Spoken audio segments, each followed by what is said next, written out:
Good evening, everybody. Sit down there. Welcome. Wow, it's exciting to have this nice big crowd. And as I'm looking through, people of a variety of ages, which is exactly what Dr. Tu was hoping. You know, this is a presentation that's going to be for folks of all ages. For those of you who may not know me yet, my name is Christine Shea, and I am the Pastoral Ministry Assistant here at Bellarmine. I work with the beautiful Jane. It's an honor and a privilege to work with her. Tonight, just give a real quick high level of the order of what's going to happen. Pat is going to provide some introductions to share a little bit more about Dr. Tu and his lovely wife, Susan, both parishioners here. That'll be followed by Susan, who will be doing a little bit of meditative prayer. Is that the way to describe it? And then John will begin his presentation. And the presentation, after that, we'll probably take some Q&A after that, so just to understand the flow of the presentation, or will you take questions throughout? Looking for more answers. I'm sorry? Looking for answers. Looking for answers, Dr. Tu says.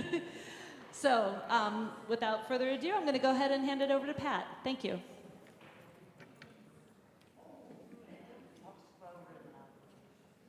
Talk louder. Okay. Good evening, everyone. This is great. It kind of seems like we're getting ready for Mass, doesn't it? We are really pleased to see so many here tonight and hope that many of you are also joining us from home. My name is Pat Mazinskis, and I'm a member of Senior Adult Ministry here at Bellarmine.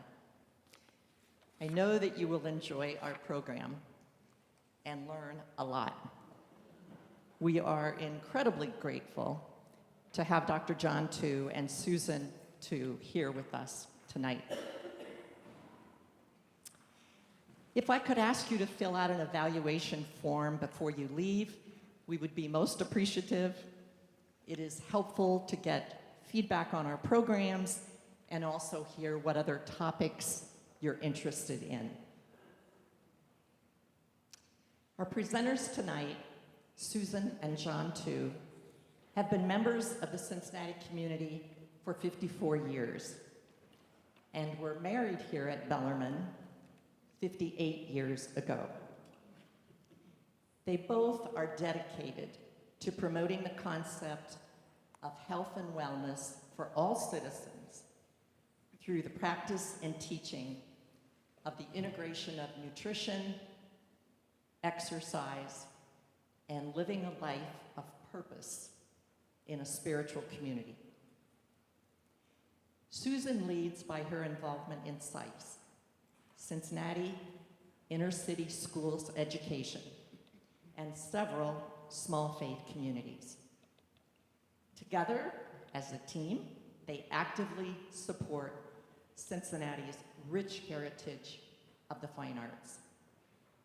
Susan has been recognized as a Cincinnati Enquirer Woman of the Year and is a recipient of the Xavier University Leadership Award. John was chairman of the Department of Neurosurgery at the University of Cincinnati for 25 years and is the founding director of the Gardner Neuroscience Institute. He is currently a professor at UC College of Medicine, where he is a leader of community outreach and philanthropy for the Osher Center for Integrative Health and Wellness. John is a member of the Cincinnati Literary Club and recognized as a great living Cincinnatian. The Tus have 3 children and 10 grandchildren. Please help me welcome Dr. John Tu and Susan Tu.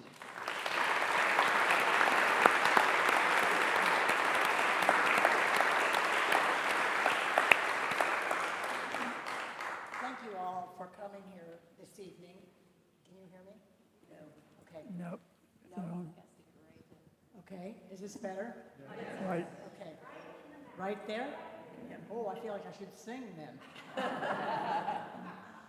We're really thrilled to be here tonight. We feel like it's home because it is home, and it is our sacred space.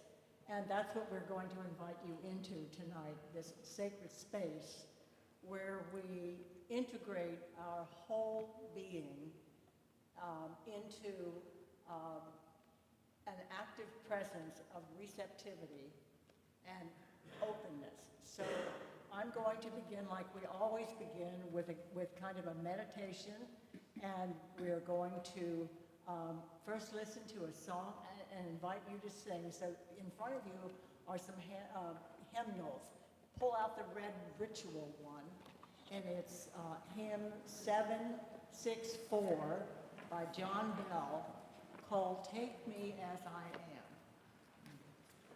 And I want you at this time to just get yourself in a real comfortable position and get in touch with your breath.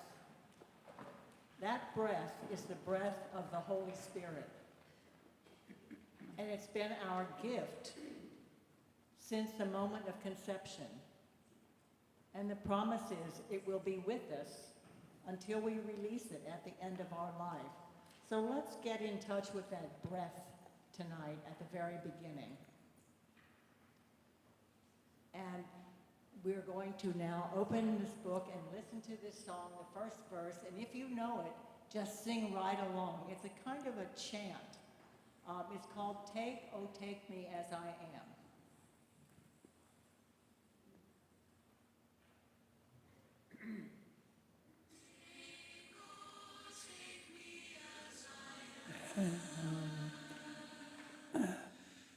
Someone outward.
So I said that this is sacred ground, and I really mean it. And often we hear the phrase, "Take off your shoes and just feel the ground below your feet."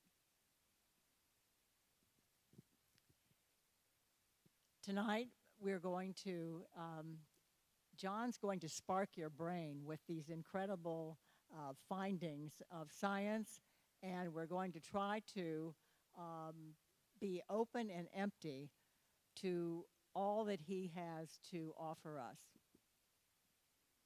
I want you to get in touch with the person that you brought tonight.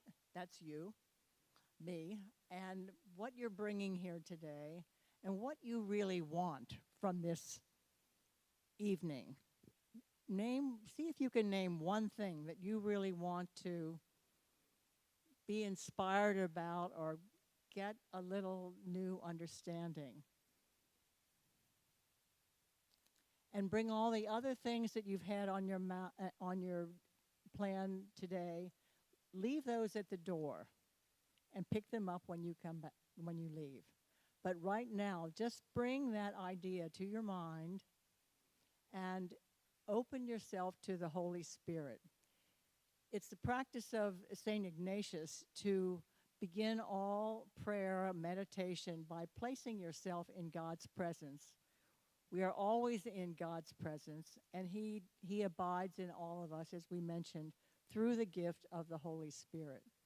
So we're going to ask that Spirit then to help us not be discouraged by some of these incredible slides and statistics that John is going to present to you, but rather to be curious and open to them. And my prayer always is, just help me remember the things that are going to be good for me and let go of the other things. If you need them, they'll come back up. So I'm going to take now about 3 minutes for you. I'm going to chime you in with this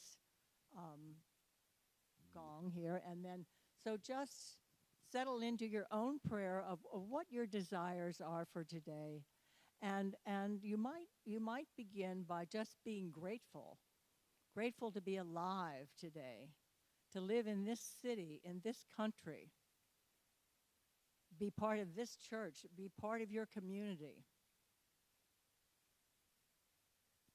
be here tonight, and be thankful for the you that you've grown up to be at whatever age you are. So give great thanks for the being that you are. So I'm going to chime this in, and I want you just to settle in stillness, and then we'll end with a glory be to the Father, and we'll begin the presentation. So we'll have about 3 minutes of silence.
We give you thanks for this group gathered tonight with the intention of living in our bodies and helping our bodies to be whole. We give you great thanks for the people who've organized this event tonight. The technicians, Christine and her team, Pat and the committee that promotes this kind of study, this continuing education that's so important for us as we age into wholeness. So we just thank you with all of our hearts and beg you to send your spirit and open us to whatever learning it is that you want for each of us to learn tonight. We trust in you because we know you are present with us. Glory be to the Father, and to the Son, and to the Holy Spirit. Amen. It's now and ever shall be, world without end. Amen. So, Amen. John.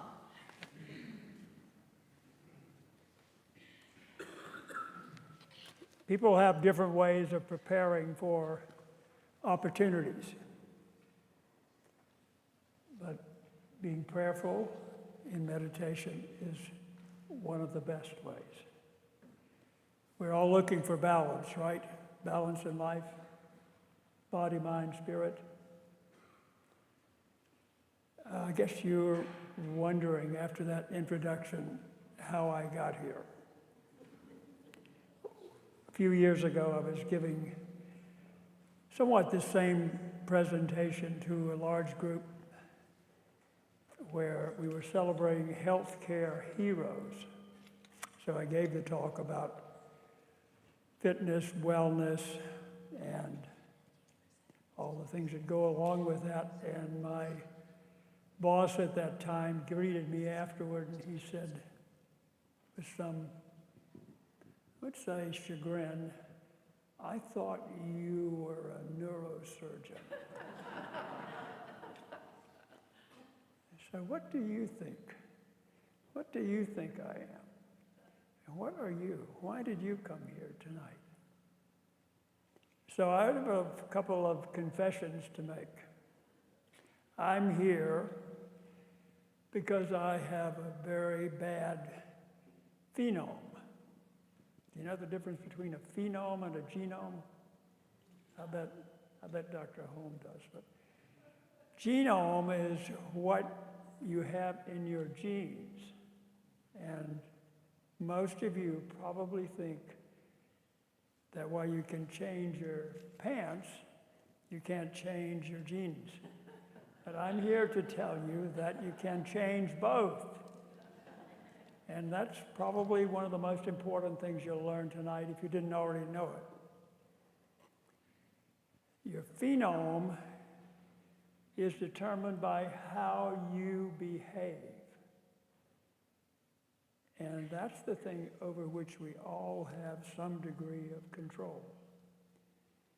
I don't know if you heard Jerry Seinfeld talk when he gave the commencement address at Duke recently.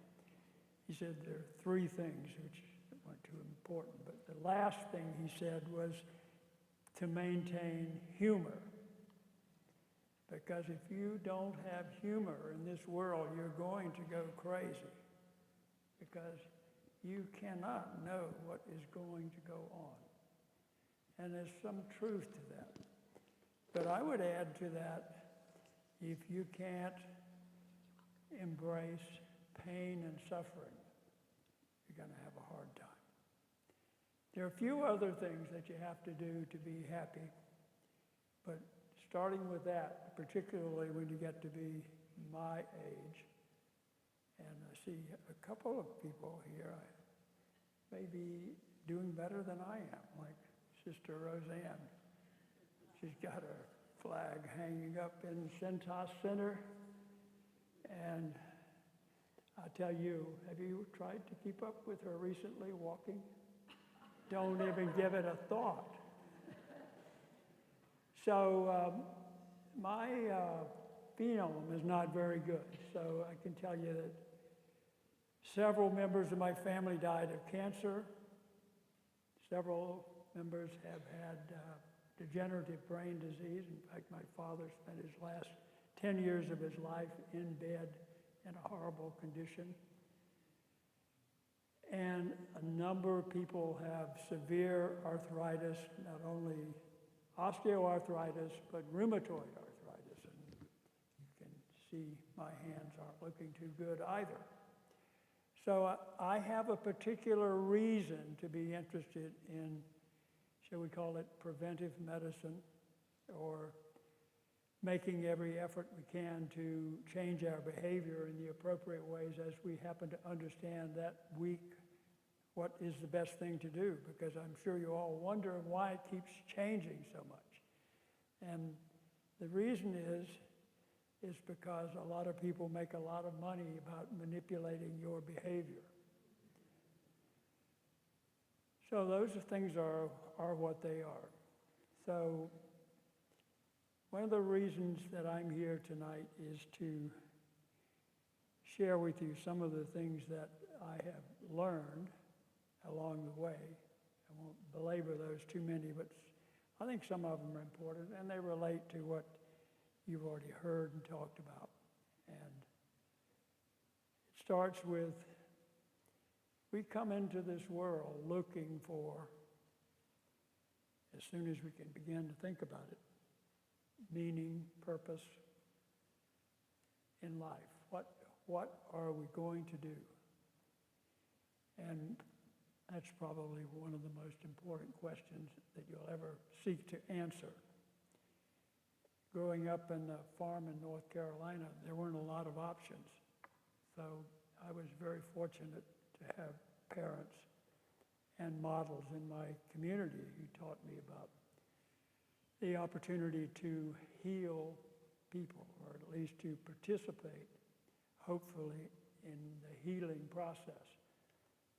Over the years, I've come to believe it's much more important to participate in it than it is to try to do it to someone else for various reasons, and curing is even more elusive. But perhaps you understand the concept of life force. And what is more important, religion or culture? Which came first? It's a very critical point. Which came first, religion or culture? But every culture that I know about, going back as long as there's been history, has had the sense that running through the culture and the religion of that tribe or group or whatever, there is a sense of life force. And there's no way to dismiss it. It's there. It has a name in every culture, every language. And as soon as you recognize it and understand that you have that ability, that vitality, that vitalism to heal yourself or to participate in the healing of yourself, you'll have a lot more opportunity to regenerate injury, to regenerate parts of your body, parts of your soul, parts of your spirituality, and transform it to another level through personal behavior. You call it karma, parma, vitalism, whatever you like. There have been many, many names for it. But the important thing out of this personal behavior is to have a sense of intentionality. If you look at any one thing, it determines how well a person is going to do with a prescription for longevity. It will depend on intentionality. You might want to call it attitude, because a lot of people do, and that's another good name for it. Now, we are very fortunate in this culture, this country that we live in, to have the most technically and scientifically balanced and advanced medical care in the world to help us live a good, long, and to some degree a healthy life. So what, if anything, is going wrong? We have the most expensive health care. This is not even inclusive of all the types of things that we participate in and buy and use every day that is not covered by insurance or comes outside the medical system, if you will.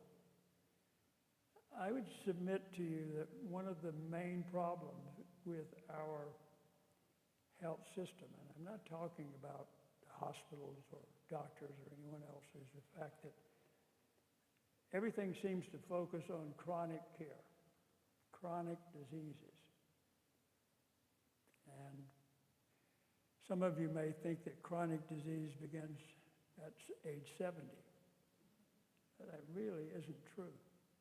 It begins a lot earlier, and maybe much, much earlier if you consider some of the degenerative diseases of brain and heart and kidneys and other things. Particularly today, it's even much more evident in the metabolic diseases, which are beginning in the adolescent years. And it's not limited to any of the cultures. We've been very effective in distributing our bad health practices around the world.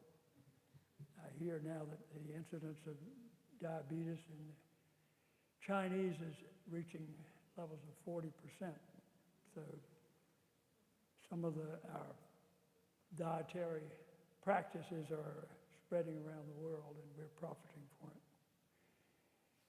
Unfortunately, in our country, as we're seeing in a lot of developing countries, not only is the lifespan, which we have benefited enormously from, based on three things. Can you name them? Sanitation. Maybe the garbage collectors are doing more for us than some other people in our health system. Sanitation, immunization, and education. Those three. In the last 100 years, we've added 50 years to our life, largely as a result of those three things. No question about it. But now we've reached a level where we seem to be moving in the opposite direction, where the average age of survival is going down. And obviously there's some reasons for this, and it's other than COVID, because it was already happening before COVID in this country. And I will talk about that a little bit later, but much of it is actually due to our behavior. And I'm chagrined to say that not only is the lifespan going down, but so is the health span. If you can live to be 100 and live like you're happy and well and not have any chronic diseases, everybody would go for that, right? It would be a centenarian. But it's getting to be more and more difficult to do that because we spend about the last 10 to 20 years of our lives in bad health. So call that a decreasing health span. And unfortunately, we're seeing a national crisis now, what I call diseases of despair. And that's one of the main reasons that we're seeing a decrease in the population and the age of the population. And it's suicide, homicide, and drug overdose. It's just an incredible blight on our society. But I put myself in this category. I live in a high-rise where if you fall on the floor and can't get up, they have to call 911. So I think you may know that falling is one of the most common causes of going to the hospital and death if you're over 70. So think about that and wonder why I bring that up. So it gets me to our title, Fitness for Longevity. Now, I've learned better than to talk to you about diet, because every one of you has tried numerous diets, and you probably know much more about it than I do. I know what works for me, but I have no idea what will work for you. But I'll give you a shot at what I find helpful in my life. But the main thing I want to talk with you about tonight is fitness for longevity. And by longevity, I mean that the health span and the lifespan are going along parallel, and the day you die, you'll be whatever your dream is, whatever you want to do, and go to bed at night and wake up in heaven. That's the ideal. So what are we talking about? Chronic diseases. The number one is heart disease. And it doesn't just affect men. In fact, it's more devastating now, attacking women earlier and earlier all the time, and a major cause of death and disability. Number two is metabolic disorders. Liver, diabetes, kidneys. What causes these metabolic disorders? It's virtually all in our arena of phenotype. You know, what's not your genes. There is a disorder, genetic, of type 1 diabetes, but even if you have that, it's possible to live a lifestyle that would let you live a long, healthy life. But virtually everybody who suffers with diabetes today has type 2, which is a disease which comes on largely based on our lifestyle. So those metabolic diseases all cause disorders of your blood vessels. And your blood vessels go to every part of your body. Legs, arms, heart, brain. Anything that affects your blood vessels affects your brain, and you're all, if you're like me, are concerned about that. And finally, cancer is the number 3, but probably in terms of what you're concerned about, degenerative brain disorders and cancer are on an equal level. They certainly are for me, because in my family history, we've got a plethora of both of them. So I'm especially interested in seeing how we can ameliorate or reduce the incidence of both of those disorders. Some suggestions will be coming forth, and I appreciate what you think about it. So there's no question about the frailty. Sarcopenia is a fancy word for losing your muscles. You know that up until 50, you lose, starting between 25 and 35, you start losing your muscle, particularly unless you're a performance athlete. And I assume most of you are not in that category right now, other than Sister Roseanne. She definitely isn't performing every day. So we're looking at maintenance, right? Pretty much maintenance. And you've got to have this maintenance unless you're going to deteriorate, because once you cross the threshold into 70s, you begin to lose about 2% of your muscle every year. And you can imagine what's happening. You've been losing 1% between 30 and 50, and around 55 or so, you start losing 2% every year. So first thing you know, you're going to be skin and bones, right? Because your bones only weigh about 7 pounds, skin's about 3 or 4, and the rest is either fat or muscle. And unfortunately, for me, I've got a lot of that fat stuff. Anyway, so it's a battle to keep your muscle. And it is, the good news is it is a battle that can be won. You can do it. And it's increasingly important, because the older you get, the more you lose, and the more risk there is for balance disturbance and falling. And when you fall, you can't get up. You don't have the strength to get up off the floor. They have to call 911. And no one here wants to go to the hospital, right? Because the first thing you do is go to the emergency room, and that's the one thing that's hell on earth, unless you really need it. You don't want to go there unless you really need it. And if you need it, it's great. So one of the main things we're going to focus our attention on is maintaining our physical strength. So I won't talk about mental health disease much other than to say that these things go parallel. Exercise, building wellness, and meditation, all these balanced things are very, very important in helping us to control depression or loneliness and the sense of worthlessness that sometimes goes with our world today. So fitness for longevity not only is for physical strength, but it's for metabolic. It's extremely important in preventing all of the metabolic diseases to be physically fit. And as I just said, it's also extremely important to prevent or reduce the impact of mental disorders, particularly degenerative brain disease, Parkinson's disease, dementia, Alzheimer's. There isn't one drug available for Parkinson's disease or Alzheimer's that is as effective as exercise. And let that one sink in. Anybody that don't believe me?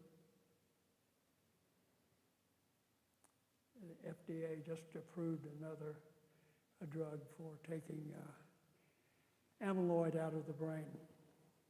It will help you if it's really good for about 6 to 12 months. Exercise will help you tomorrow, the day you do it, I guarantee you. So lack of exercise is a major cause of chronic disease, guaranteed.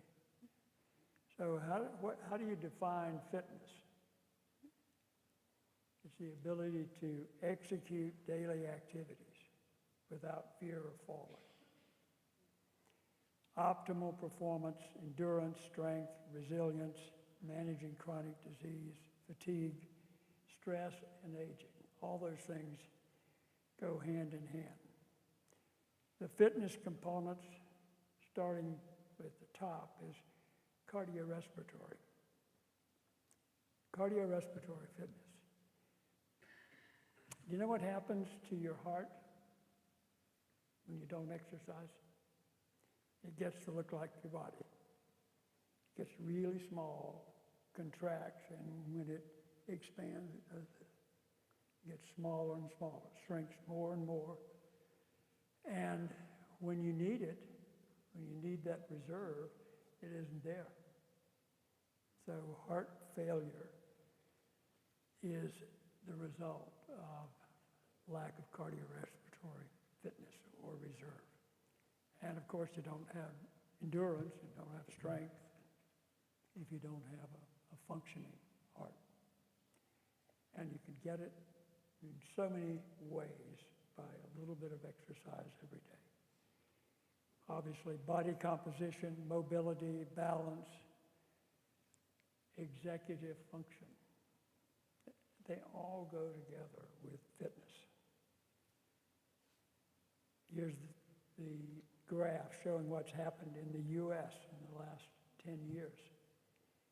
Life expectancy has been increasing slowly, progressively since the 90s until about 2015 to 2018. It began both going down, both like life expectancy and health expectancy. So why is that? What it means is we have fewer healthy years in our latter part of our life. Most of that, I believe, is based on lack of fitness, both physical, metabolic, and mental. Physical fitness decreases dementia risk by nearly 90%. I didn't say Alzheimer's. I said there are many types of cognitive decline, many causes of it, but one of the most provocative and effective measures to diminish it and reduce the impact is physical fitness. prevents or delays chronic diseases also. So you get a benefit. And they go hand in hand because remember, whatever affects your blood vessels affects the blood vessels of your brain and your heart. So studies show that physical fitness over and over improves cognitive function. And not only does it improve cognitive function in younger people or middle-aged people, but it's most effective in people of advanced age. It's more effective in older people. Greatest increase as the age increases. So how does that happen? We talked about your genotype, and you've all heard you have the genes that you were born with and they don't change. Well, the good news is that that's not true. Your genes can be changed through a process called neurogenesis or epigenetic changes.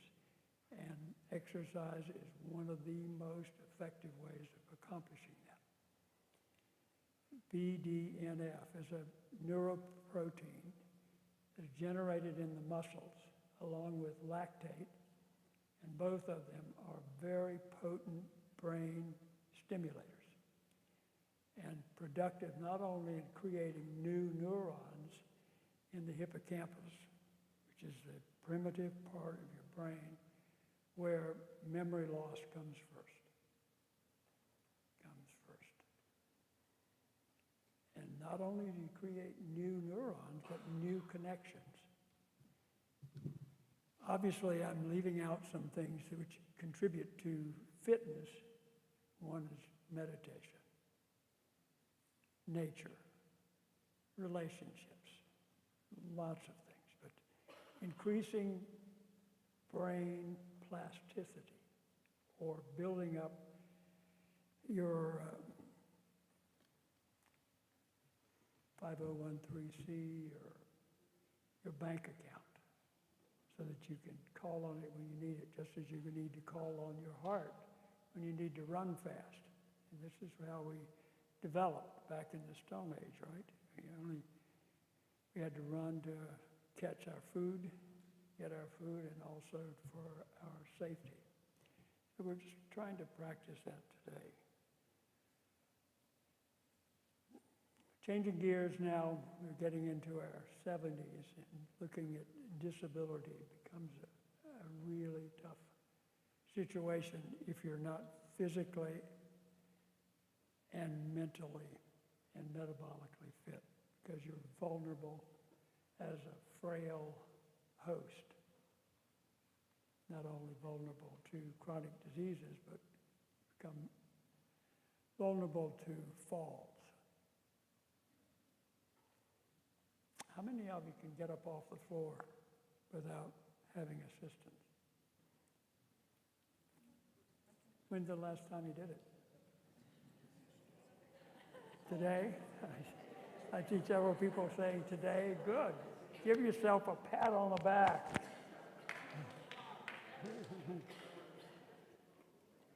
So the single most challenging thing for people my age and even younger, because I'm about to get into my 90s, is fall. Most threatening acute event. And you have to agree, after what I told you, I think that it's not really an acute event. It's been happening over 40 plus years, right? There's frailty developing in a stepwise fashion because you're losing muscle at an exponential rate, not linear, but exponential. It's jumping. But the good news is you can change that.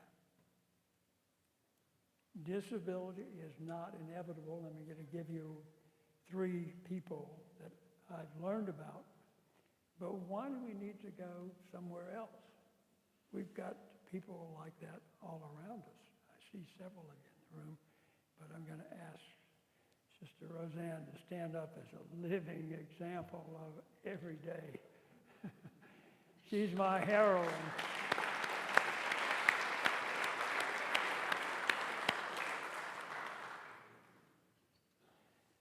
Not many of those basketball players can keep up with her either.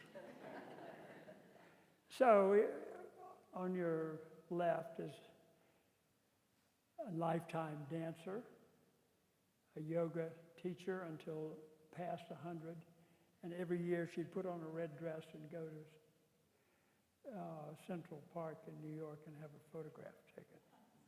And there she is, 101. She says, yoga is a dance within, and then something inside you grows so big, it spills out like champagne. That's when you dance on the outside.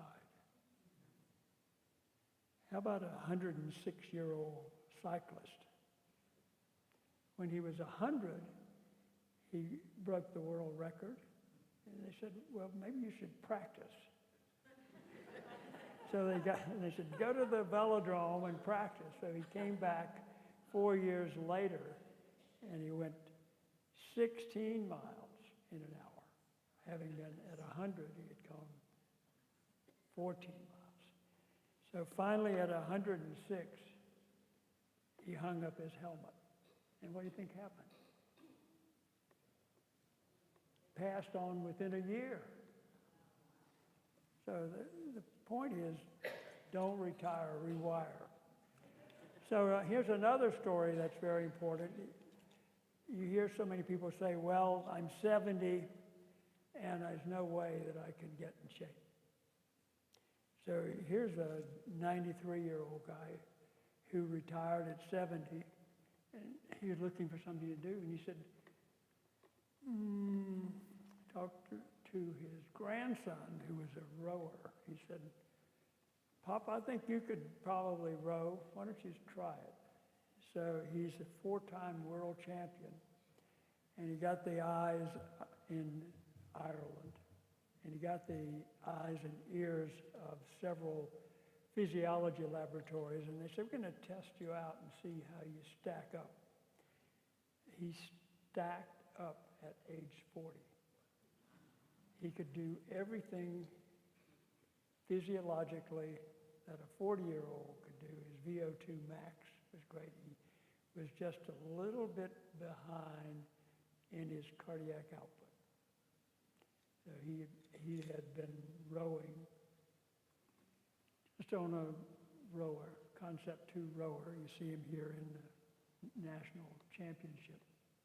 Like you could go and do ahead of the Charles every year and be a champion like this. So he was just a regular guy at 70, retiring and started rowing. So he held up age 43 at 90. So that, and this has been demonstrated now that it can happen by Dr. Bellarmine, who's the most decorated physiologist and cardiologist in the U.S., that people starting in their 50s who've never exercised and even into the 70s can regain their physical fitness. So for us, mortals, identifying the high risk of disability is pretty important. I said, can you get up off the floor? But you start, can you rise from a chair and walk across the room and time yourself? About 50 yards in 1 minute. That's half a football field. And then next year, a little bit longer. 1 minute, 100 yards. So we had this challenge in our own facility where we live recently, and all kinds of people started going up and down the halls and putting their numbers up on the wall. So I think it'd be fun if we did it here. So the goal really is there a health span to equal your lifespan, and there are ways to tell what your actual health span is. You can do one of the best ways of VO2 max, or what's your heart rate when you do as hard an exercise as you can for 4 minutes. And how long does it take your heart rate to drop back down to normal? There's some very good ways to do it. BMI is good. One of the best ways to control your weight is to weigh twice a day. You weigh in the morning, weigh at night, and you can watch the trend. It's not so important what it is, but what the trend is. And you'll see that there are really relative minor things in your diet can have a significant effect on your weight.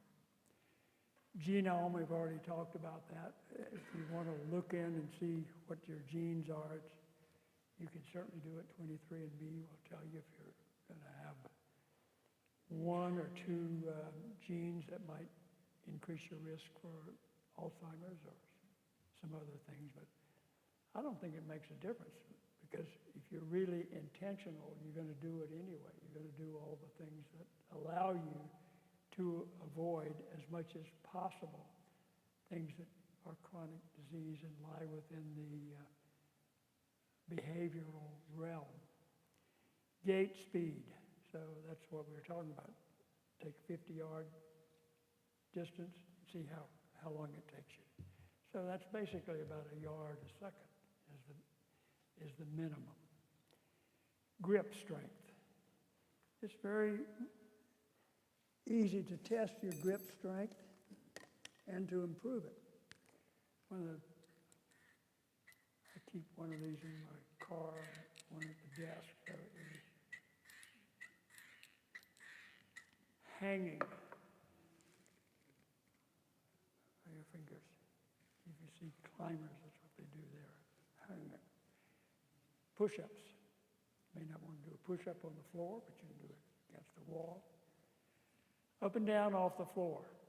I think that's exceedingly important to be able to get up and down. So it's a 10 if you can get up without using your hands or your legs. It's a 9 if you have to use one hand. It's 8 if you use two. You could have a little contest right here at the end. So everybody's general practitioner in 2 minutes can assess your mental capacity, your cognitive index. You can do it yourself and probably ask your neighbors or your spouse to say, how am I doing? But basically, it's all things that are in our control. And when's the last time you asked your doctor for a prescription for exercise? You can get a prescription for exercise, and I'm sure that you all know where the Cincinnati Sports Center is located. They'll give you, for $60, 2 months of free training. And I bet there's some places even nearby that are going to be doing that very soon.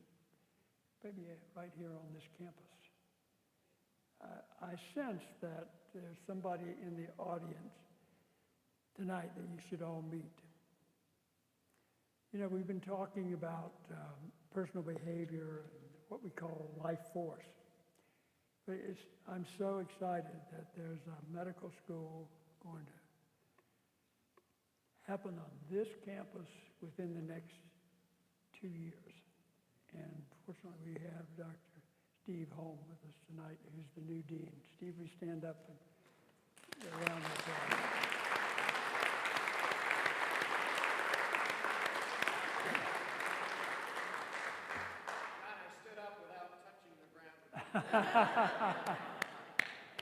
So listen, we're so excited that we have a school that's going to teach prevention, wellness, and be a major force in this community for training physicians, nurses, practitioners in the field of wellness. You know, there's several different types of medical education. The difference between chiropractic and allopathic is just how you spell it. But we are very fortunate to have a school in this community that will be opening in 2027 with about 150 students focusing on wellness as the primary way to prevent chronic diseases. So ask your doctor for a prescription for exercise, but you hardly need to go anywhere to do it. You can walk, hike, climb stairs, go to the art museum, do the art climb, use your trekking poles. You probably know that Susan and I are big advocates for trekking poles. Like 4 points of balance are better than 2, right? Go down, come up. So much more balance. And there's some other advantages too. Keep people away. When you're in a crowded environment, it really works. And a few people will say, well, where are you going skiing, John? That's okay. That doesn't bother me. Also, how would you say my posture is? So this makes you stand up straight. It also increases your core strength, tricep strength, but up to 30% more exercise. And we can go to the park, hike in the park with Kathy Crane, get a prescription for park exercise. Kathy is leading that in our effort at the Osher Center. So I'm a big advocate for HIIT, because I don't like to exercise long periods of time. And high-intensity interval training has been proven now to be highly effective, particularly for old people like me. So what you do is a 4x4, 4 minutes of high-intensity exercise. That means at 80 or 90% of your maximum. You know your maximum by taking 220 and subtracting your age. So you begin to wonder, two's heart rate must be about 40. Anyway, so you want to get your heart rate up to around 80 or 90% of max. For 4 minutes, take a 3-minute rest. It's called a 4x4, a Norwegian 4x4. And I did it before I came over tonight. And why do you think I would do that? Anybody have an idea? I was practicing to run the other way. No, I was sparking my brain. Is this really true? So BDNF is released when you do exercise. It goes to your brain. It creates an alerting mechanism in the brain. Releases these brain-derived neuropeptides. It also releases lactate and endorphins. Endorphins are morphine-like substances that relieve pain and relieve depression. I was so frightened coming over here tonight and knowing that I was going to have to talk to all of you. I had to get my depression down to a level. So it has an enormous impact on your physical and mental fitness. So what does a week of exercise look like for the people who are trying to do maintenance? Remember, we're distinguishing between maintenance and a performing athlete. We're not talking about being like Sister Roseanne. We want to be maintenance. So it would take twice a week, 4x4, once a week, some type of fun exercise. Maybe it's playing tennis or playing golf, or you're walking, preferably playing golf, and a couple of times a week of weight training. Why is weight training important? Anybody have osteopenia or osteoporosis? So when you weight train, the muscles pull on the bones and stimulate osteogenesis. better than calcium. You got to do that to have calcium deposited in the bone. So you can do something as simple as a squat 15 or 20 times. That counts. Or go up and down the stairs for 15 minutes. There are lots of ways to do resistance training. Bands, weights. Everywhere I travel, I take one of these. There's so many things you can do with bands. Anybody ever heard of Tom Brady? How did he work out? With bands and what he called pliability. Rolling. After rolls his muscles on a roller like this. And that takes the muscle stiffness out, relieves pain, and also releases BDNF. Core exercises, get it walking, you get it with Pilates, yoga. Mary Kemper here. Is yoga good for your core, Mary? Absolutely. Pilates, sometimes people have difficulty doing yoga because of joints, but so you can move to Pilates, either on a reformer or on the floor. So that's why you want to carry your Pilates mat around everywhere you go. Want that to be your best friend. Gait and balance. Anybody ever tried Tai Chi? It's wonderful. Balance. You go to China and you see all those 90-year-old people out there, first thing in the morning, and they're showing you this beautiful movement. Good. And finally, meditation. I can't say enough about meditation. Obviously, we're doing it in a special circumstance here today, but you can meditate wherever you are, anywhere. Take a few minutes. You can do it biking, exercising, walking in the park, anywhere.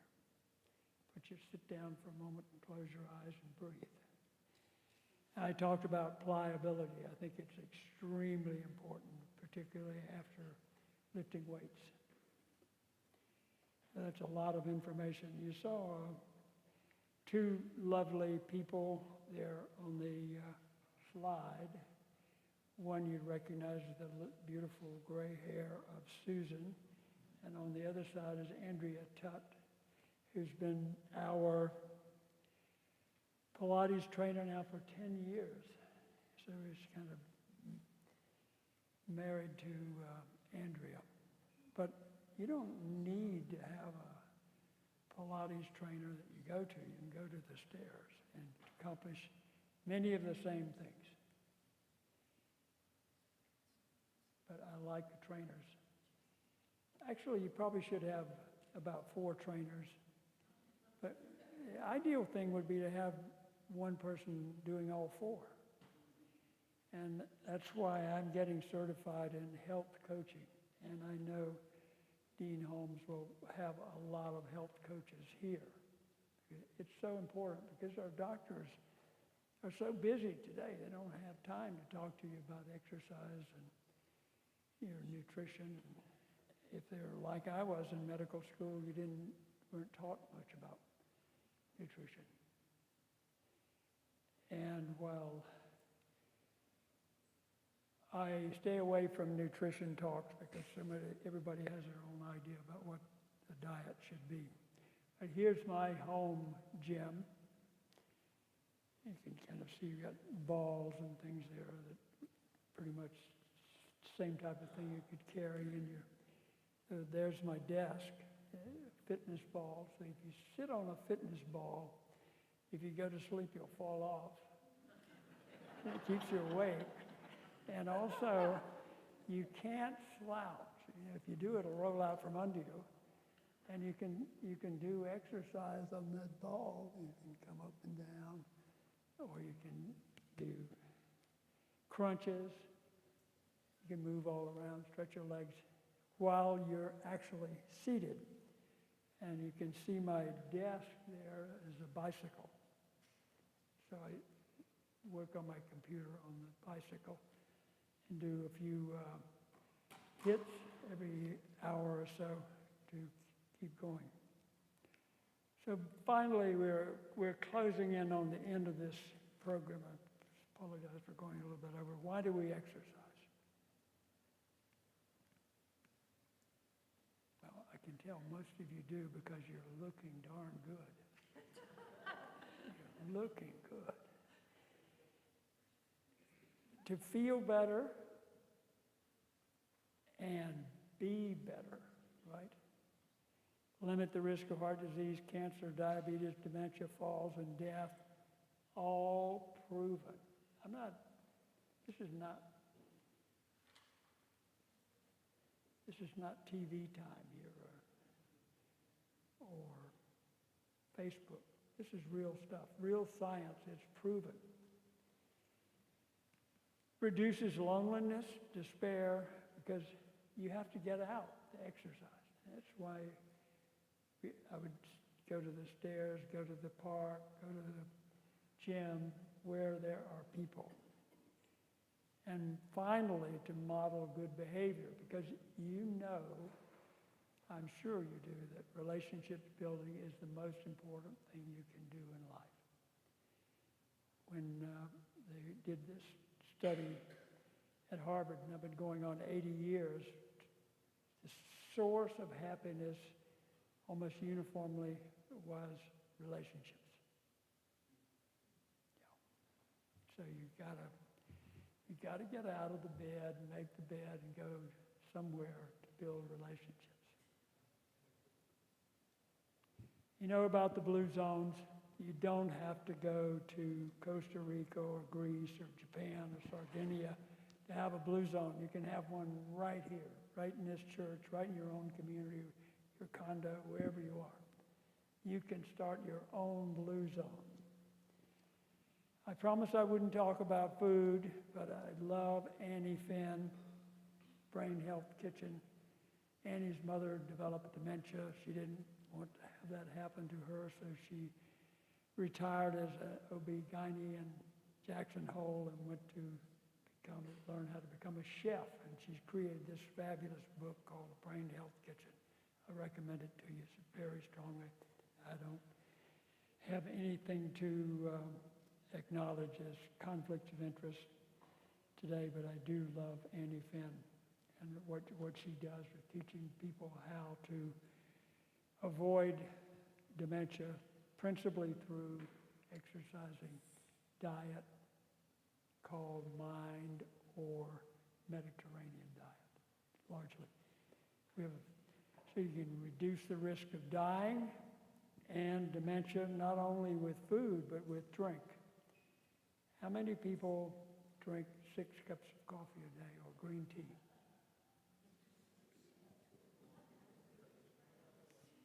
I don't know anyone who has 6 to 8 cups of coffee a day who has Parkinson's or dementia. Another thing is very important, I almost overlooked it, is sleep, because it's not the most interesting topic. Sleep 7 to 8 hours a night and nap 15 minutes. I promise I wouldn't say anything about diet. But I am intrigued by the only diet that is definitely proven to cause longevity, and that's starvation. So I'm sure you all want to sign up for It's very effective in mice and maybe in humans. If you want to do a 72-hour fast, actually, you know, it's pretty culturally impressive that how many days did Jesus fast? 21? 40. Yeah. Okay, well, there are better things than fasting. Plant-based nutrition. And this is probably not going to make me popular. But over the years, I've come to believe there's no positive value in alcohol. It's a toxin, but like so many things, there are good and bad in everything. And the good thing in alcohol is it probably enhances relationship building and collaboration. And it's pretty hard to go to a party and not drink something, but I would recommend soft drinks like water. That's pretty soft. So here, we haven't talked much about Sempre Sano. It's our motto, Susan and our motto. We've been going to Italy and lots of other great places for the last 15 or 20 years, and these are the recommendations that we've come to. Eat plant-based nutrition, add some fish, shun tobacco, nurture strong relationships, live a life of purpose. Place is important. That's why we're so happy that we're here tonight. And a spiritual community with diversity. Practice the 4 M's, music, meditation, movement, and moderation.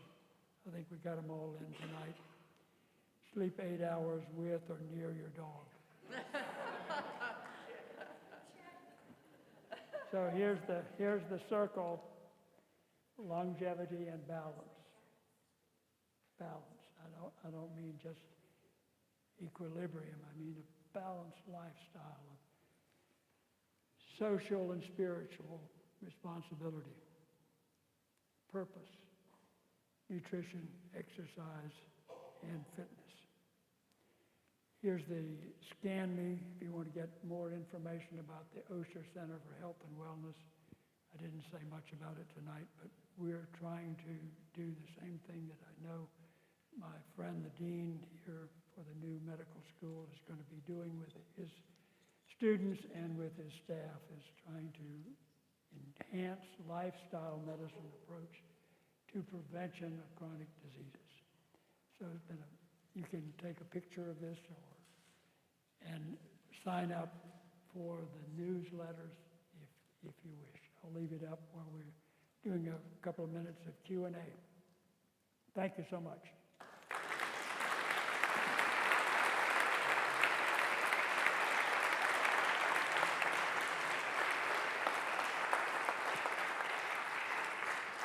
Thank you so much, Dr. Tu. Does anyone have any questions? I'm happy to come over with the microphone. Anyone? Don't be shy. Yeah. Oh, Rosie. I noticed here. We'll go ahead and give it to you and just talk like that. I noticed with the sleeping, you said a 15-minute nap. And so I never feel tired, but is that something that is good to have somehow, some way? Or if you could Well, just if you're expand on sleeping that. 8 or 9 hours a night, you're probably sleeping too much. Most people are, I'd say, in their 60s to 80s are sleeping 6 to 7 hours, and you can get a good addition to that by 15 to 20 minutes. The reason you shouldn't sleep more is it may interfere with your overnight sleep. We could do an hour talk about sleep and how important it is and what quality sleep is, but you can find all that online. I want to know why I can't have cream in my coffee. Well, I promised I wouldn't get into nutrition, but I would personally not use dairy for several reasons. It's oncogenic, that means it's cancer producing. It also has a special problem with estrogens, and there are a few other things, cholesterol. It's just not a healthy thing for anybody other than baby calves. But I could probably be sued for that by the Dairy Foundation. They got Oprah with beef. We have another I don't question back use- here. It's very hard to get away from cheese, though, having said that. Thank you so much for your presentation. It was a lot of information, which is really good, but one question I thought of was, what about some barriers some people might encounter? And the one that popped into my mind was, shame. Like, wow, there's all these good things I should be doing, and I'm not. I'm failing. My health is declining. So what would you say are some barriers to kind of overcome shame and kind of feeling down on ourselves for not being the healthiest we can be? And maybe what is the place where we can start? Well, I'd say two things. One is embrace pain and suffering, which is what we have to do. Not just about shame, but the second thing would be find your people. Find anyone today has access to building a community of people who have a problem. There are so many people who are working hard on finding ways to deal with shameful issues, such as maybe it's body composition. That's what I do. That's why I go to the gym, because I like being there and I like the people who are there, and some of them actually like me, which is strange. Yes. Another question over Michael. here too. Sorry. Oh, go. Okay. We'll speak into the microphone so everyone can hear. Though there's a lot of folks that it's just helpful for everyone. Thank you, and also for the live stream. I was wondering about your comment about coffee. Does that have to do with the caffeine in the coffee that Yes. makes it so helpful? As far as we know, it's caffeine. So green tea is also helpful, but it has less caffeine. But I would say most people shouldn't drink coffee after 3 in the afternoon, or caffeinated coffee after 3 in the afternoon, because it may interfere with your sleep.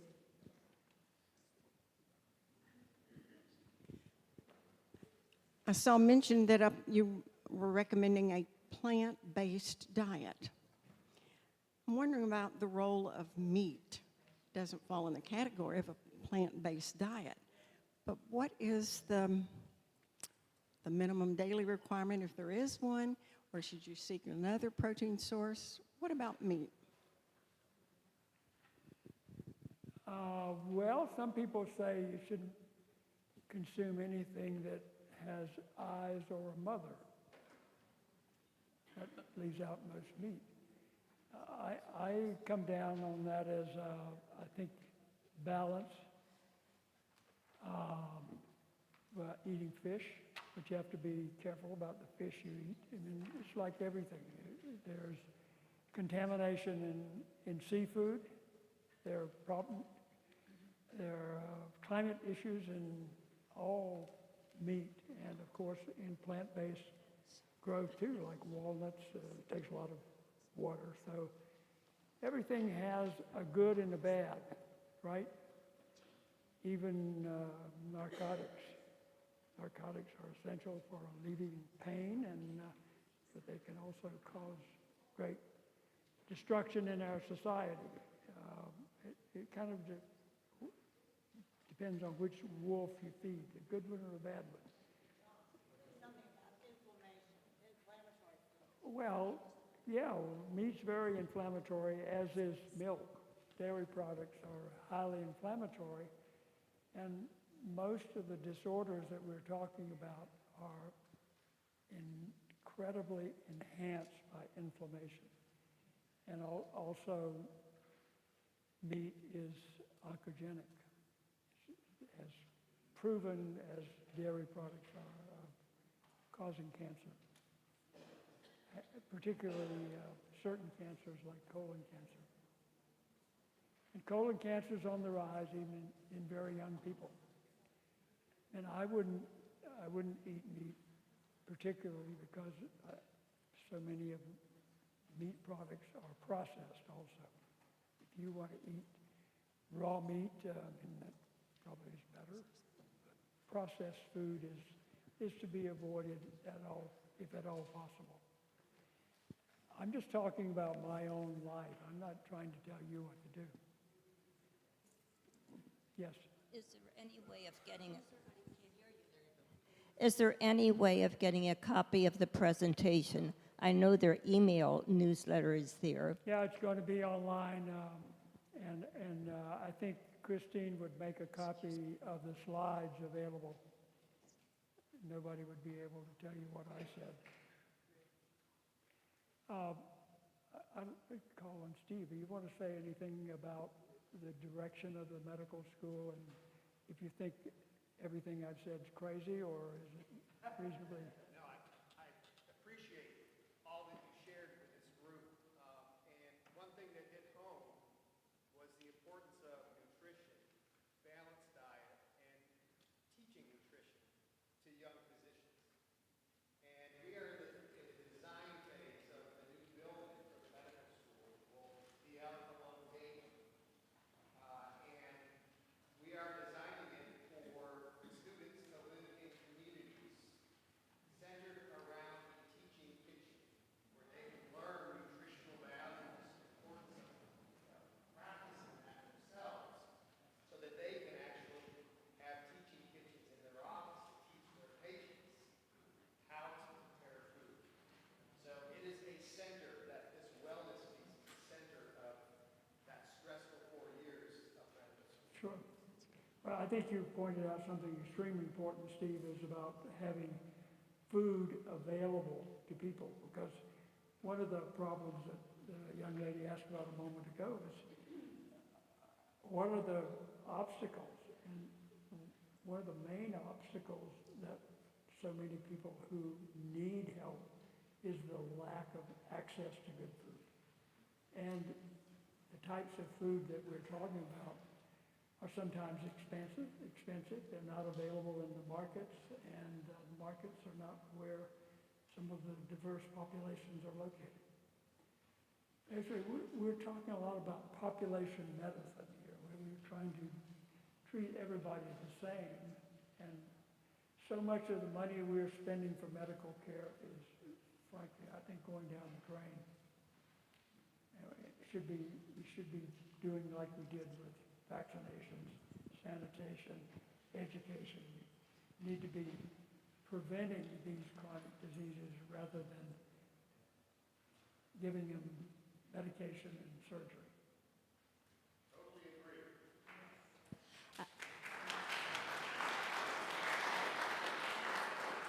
I was running some copies of the evaluation form, but I overheard my name, and people were asking about copies of the presentation.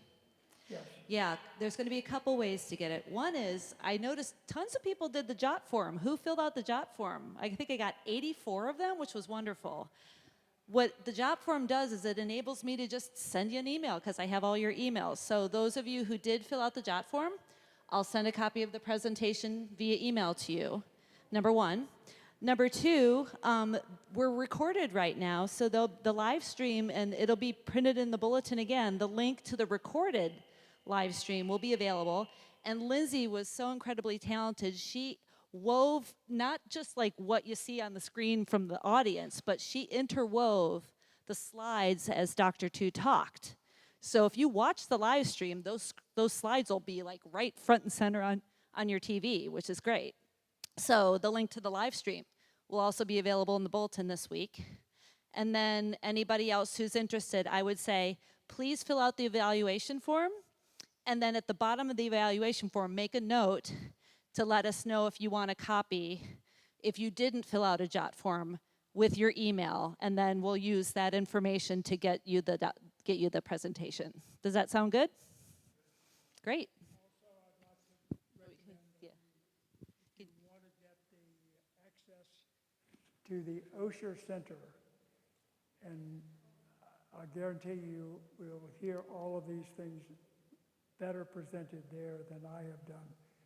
Take a picture of the scan, and that will register you for emails. It'll be helpful. I haven't spoken much about that institution, but it's a really great organization that I'm very privileged to be working with. I would like to thank Dr. John Tu and Susan Tu for a wonderful presentation. And thank you all for coming.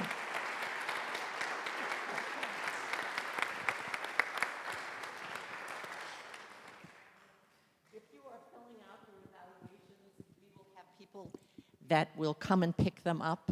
And if you haven't done it already, please do that. It is most helpful for us.